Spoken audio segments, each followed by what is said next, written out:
Hello, everybody. Welcome back to the Splash Dance Network. I am your host with the most, Jam. Thanks for tuning in today. As promised, though a little late by 2 days, here is the segment of world news where I will be discussing the second impeachment trial of Donald Trump, former president. As you know, he was acquitted. The impeachment charge was over incitement to insurrection of the riot on January 6th. So, before I get into the trial and before I get into everything that happened, because it was both a typical and an atypical impeachment trial. It was very atypical how fast it went, but it was, most of the proceedings were standard procedure as they should be. So the first thing I want to talk about is probably the most important thing. 7 Republicans voted to convict Donald Trump. That's historic. Up until this point, only one person had ever voted to convict a member of their own party. That person being, you guessed it, Mitt Romney in the 2019-2020 impeachment trial of Donald Trump over the Ukraine phone call. Now, of course, he did it this time as well. If he would have done it that time and not this time, that would have been a pretty snake thing to do. But he did vote to impeach Trump. He was the first person to vote to impeach a member of their own party. He voted yes on the first article back in 2020, but no on the second.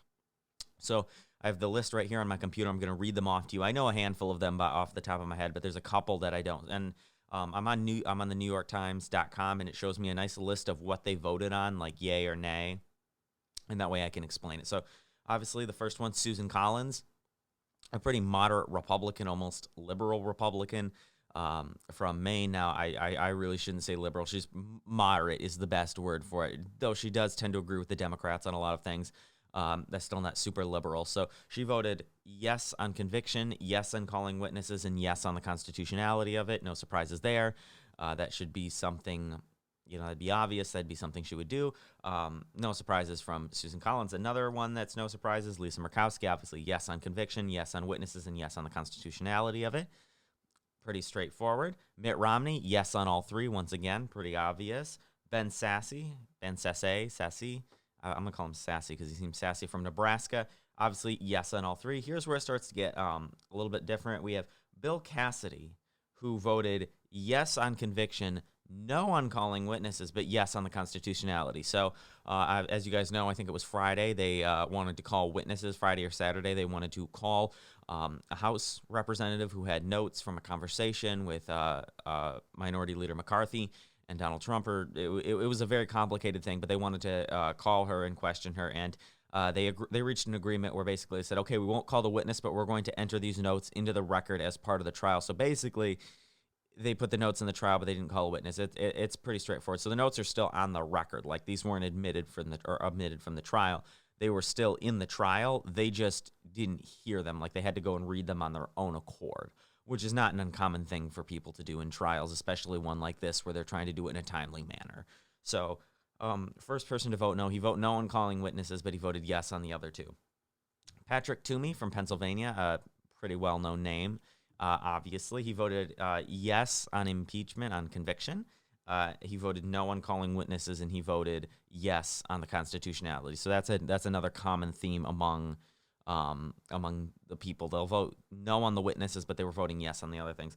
Interesting, somebody who voted to convict yes is Richard Burr from North Carolina, despite voting no on witnesses and no on the constitutionality, which is a weird thing in my opinion, because he's saying, no, this trial isn't constitutional, we shouldn't be having it, but then he goes ahead and convicts Donald Trump, which, I mean, good that you're saying that, yes, I believe he did the wrong thing, but you said, no, we shouldn't hold the trial, and then once the trial is being held, you say, okay, well, he's guilty. Like, that'd be like a jury, guy on a jury saying, well, I don't think he's guilty, I don't want to hold this trial's unfair, this trial's is biased or whatever, and then they vote guilty on the trial. I'm not saying whether or not it was the right or the wrong thing to do. It was definitely the wrong thing to vote no on the trial's constitutionality and yes on conviction.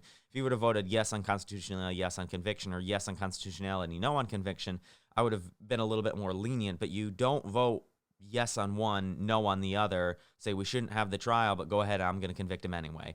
I mean, I guess good for him if he believed that Donald Trump deserved to be convicted and he stuck to it. I mean, good for him, but don't vote no on the trial, we shouldn't have it, and then go ahead and vote yes, he's guilty. That seems a little unfair here. And The last person is Lindsey Graham, who voted yes to call witnesses, but Lindsey Graham voted no on the other two, so it doesn't really matter. He just voted yes to call witnesses. That's about it when it comes to Lindsey Graham. So very interesting. Those were the 7 Republicans who voted to convict, minus Lindsey Graham. He's not in that 7. He's an 8th one, but he voted yes on witnesses, but he didn't vote to convict. So 7 Republicans voted to convict. So I want to break it down based on it. So Susan Collins is a pretty easy one. Like I said, it's pretty obvious why she did it. Same thing with Lisa Murkowski. They're Republicans, but they're pretty moderate, close to the middle Republicans, and they were never fans of Donald Trump. Same thing with Mitt Romney, never a fan of Donald Trump. I can't speak to Ben Sasse. I did watch him during the debate over the constitutionality of certifying the Electoral College vote in Congress after the riot. And he seemed to go kind of down the middle of, we shouldn't be doing this, but I'm not going to vote against it. You know what I mean? It's very weird, but I can see why he did it. Bill Cassidy, another one I can kind of see why he did it. He's like Ben Sasse, down the middle. Same thing with Pat Toomey.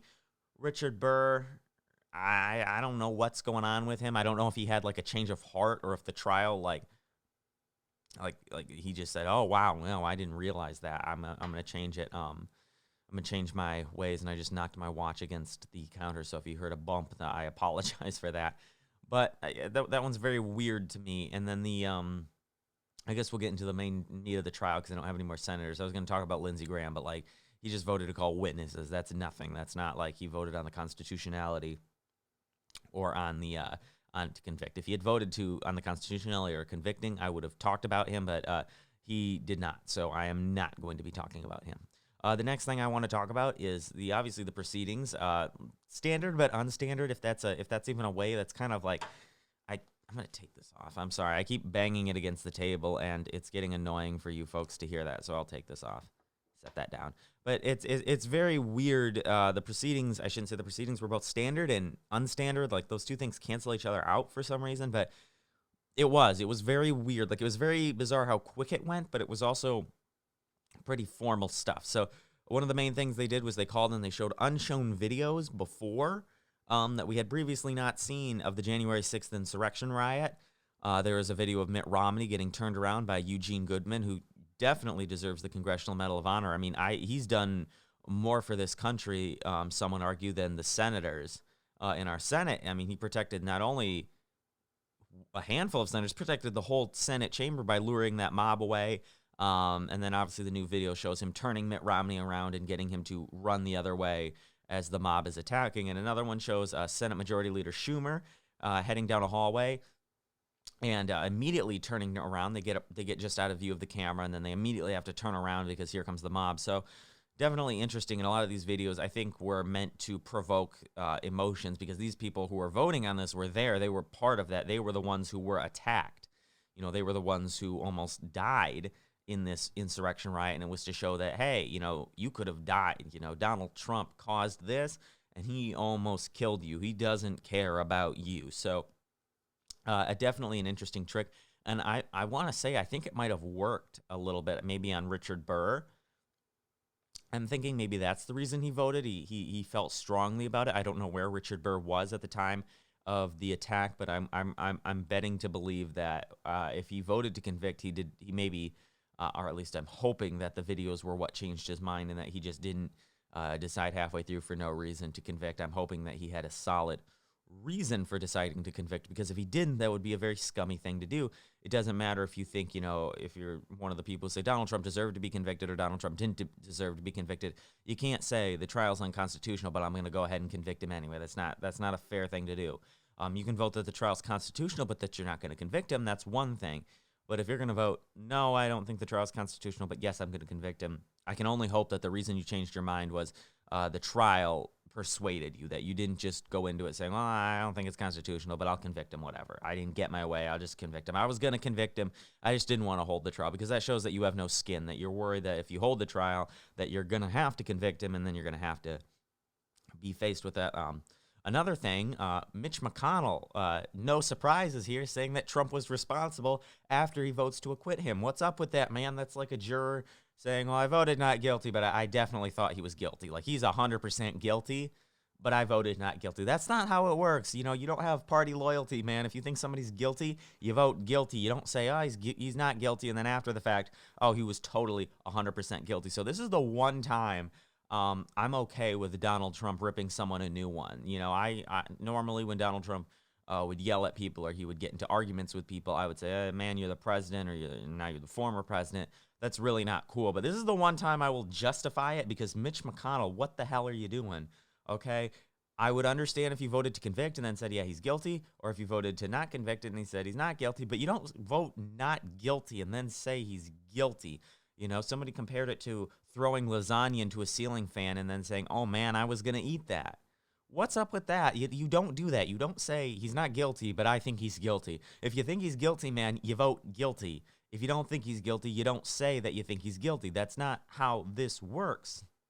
That's not how trials work. That's not being an unbiased juror. That just proves that Mitch McConnell is just shilling for his party. He's trying to, you know, he said it before, but it makes it immediately obvious now that he is definitely targeting those primaries, those Trump supporters in 2022. He doesn't care, though. Why, if you're targeting the Trump supporters in 2022, if you're trying to get more candidates and yourself reelected in the primary, though he's not up for reelection, but if you're trying to get candidates elected in the primary, why on earth would you come out and say he's guilty? Okay, you can believe it in your heart of hearts that he's guilty, but if you vote not guilty, man, if I were you, I would not come out 2 hours later and say he's morally guilty and responsible. He's trying to play both sides of the field, and it backfired tremendously.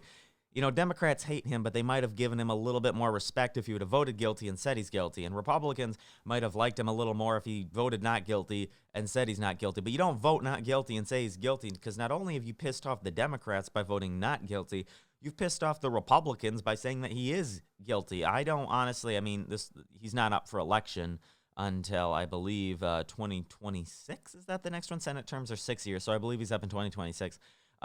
If he's even still alive at that point. I think he's in his 80s now, 70s. I don't foresee him being reelected. I don't even know if he's going to run again, but I do not foresee him being reelected.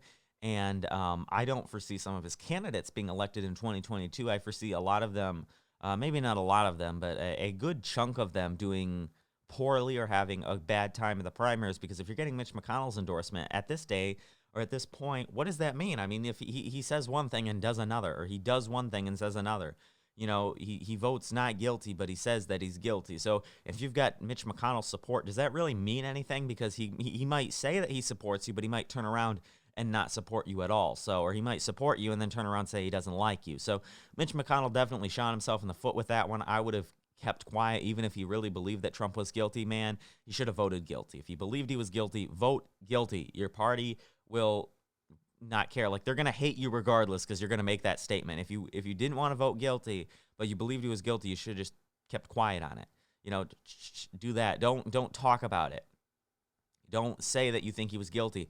If you think he was guilty, just take the bullet. You were going to take the bullet either way, but at least if you took the bullet on guilty, you know, that would have been, you would have gotten some respect from Democrats. They would still not like you, but they would have respected you, and you could have done a little bit better maybe with Democrat voters. But now Democrats and Republicans hate you, and they'll probably not take any of your endorsements seriously. Mitch, you shot your candidates in the primaries. You shot them in the foot. They're going to not do well. This is not what the Republican Party needed, and that's kind of what a lot of people have been talking about the Republican Party dying, is that a lot of the leadership, Mitch McConnell, Lindsey Graham, have been going back and forth on what they want. If they would just stick to an idea, if they would have said, we are Trump, we're loyal to him all the way, or we hate Trump, or not we hate, but we're disassociating ourselves with Trump, you know, we don't want to be a part of that, then I think they would be able to move on. You know, Trump supporters would hate him if they said, we don't like Trump, but they would get over it. And if they said, we like Trump, well, moderates would hate them, but they would get over it.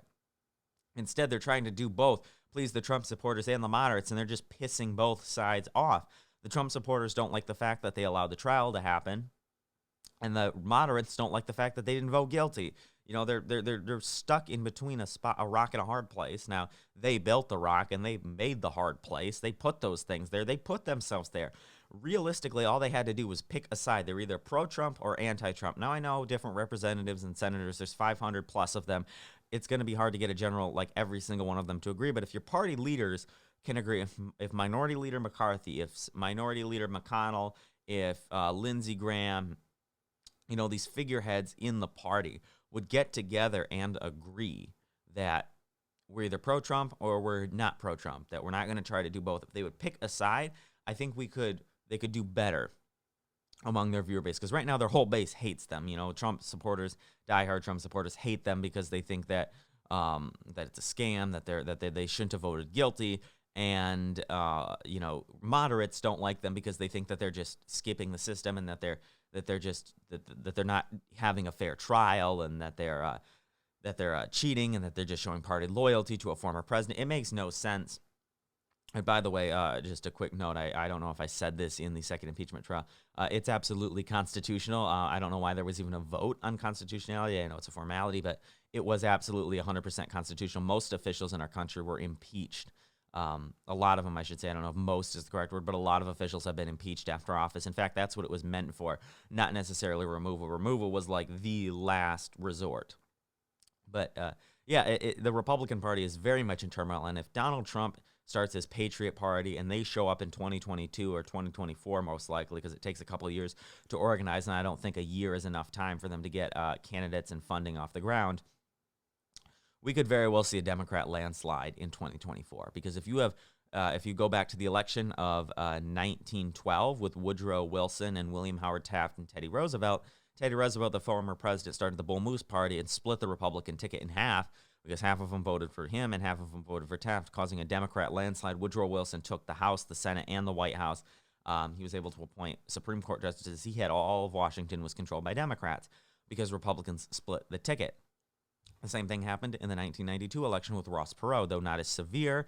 He split the ticket. It caused George H.W. Bush to lose and Bill Clinton to win, and Republicans to lose some seats. They did gain a few, I think, but then they did lose a few. It was not as severe as 1912, but they still lost control because this third-party candidate. Now, I want to see third-party candidates. Do not get me wrong. But a third-party candidate splitting your vote is not necessarily what you want for a big party. Now, I'm thinking in terms of the Republican Party. They don't want Trump to win. No, Democrats, as a Democrat, you'd love to see Donald Trump run third party in 2024, because that's a Democrat landslide. People say, well, the Republicans could jump ship to Donald Trump, but that would still not be enough. You see, to get the votes needed to put people in power, especially to win a presidency, you need a united front. The Democrats would be a united front. They would all vote for Joe Biden and Kamala Harris. But the Republicans would be split between Donald Trump and whoever the Republicans put up. Let's say, hypothetically, it's Mike Pence. They'd be split between those two guys, and all of a sudden, you've got the ticket split on the Republican part 50-50, but the Democrats are 100% unified. And so that presents a problem, and that's the problem with third parties. A lot of people think it splits the ticket. You'd have to get enough people to vote third party, to convince, that Donald Trump could win. That's why I don't foresee Donald Trump winning. I do not think he'll ever be the Republican nominee. The Republican Party is definitely in turmoil, and I don't think they want him as their nominee. I don't think that they would ever nominate him. I think that would be like a death sentence to them, because that would mean they wouldn't get some candidates in that they want to get in. But if he has the Patriot Party, he splits the ticket. So he can't win again, in my opinion, looking at the facts. And, that we're still not even talking about the fact that the Senate could have a skinny vote and vote to strip him of the ability to run. That's absolutely something they can do, but they probably will hold off on doing that to see if he even will run, because it would make no sense to strip him and then he dies in like 2023 and never runs. That would not make very much sense. So they're probably going to see if he's run. He might run again. I seriously doubt that he will, just given off the fact that the only former president to have ever run again, besides Grover Cleveland, to have run and won, even though that was a very weird election where Benjamin Harrison never won the popular vote but won the Electoral College. It was a very similar situation to Trump. Teddy Roosevelt is one of the only presidents to have come back and run again. And these are all very complicated situations, because in both cases, the former president and the current president were close to each other. They knew each other and they were fighting with each other. And so it was a very weird situation. And Grover Cleveland was a lot more popular president than Donald Trump. He had better polling numbers. Teddy Roosevelt was a lot more popular than Donald Trump. He had crazy polling numbers. So a lot of former presidents, especially in the modern age, so if you look forward past Woodrow Wilson, there aren't any former presidents who try to run again. They don't do that. That's just not a thing they do, because a lot of them, number one, that was a very stressful job. They don't want to do it again. But number two, the public kind of has a a bad taste in their mouth, especially if they were an incumbent and they lost. They have a bad taste in their mouth, and they just don't want it, and they have a very low chance of winning. Grover Cleveland, the only one to have won, but in a very weird set of circumstances where he was more popular than Benjamin Harrison. He won the popular vote, but lost the Electoral College, and it was by very thin margins, not Bush v. Gore thin, but thinner than 2020. So, and he was also younger. He was, this up-and-coming politician. So I don't think Donald Trump has that. And that happened almost 200 years ago, 150-some years ago in 1890, what was it, 92, 94? Well, let's see. McKinley was elected to a second term in 1900, first elected in 1996, so 1892. Did I say 1996? I meant 1896. 1896, William McKinley. 1892, Grover Cleveland was reelected, beating out Benjamin Harrison. So very weird situation. Grover Cleveland, a Democrat, though a conservative Democrat, was the only person to have ever done that. It has never happened again, and I don't think it'll ever happen again because of the way social media and media influences our country. People now are unified against someone. If people on the left heard that Donald Trump was running again, they would unify to block him from getting in office. They would screw up the primaries. Even people on the right might screw up the primaries. People on the left would vote harder for Joe Biden, and it would not go very well. This isn't 1892 where people are unbiased. This is 2021 where people hate one guy and love the other one. So, the future remains to be seen. But for now, that is all I wanted to talk about. I hope you enjoyed this video. I hope you, if you did enjoy it, I hope you like, subscribe, stay around. It helps me. It helps me know that you like the video and that I can continue making videos like this.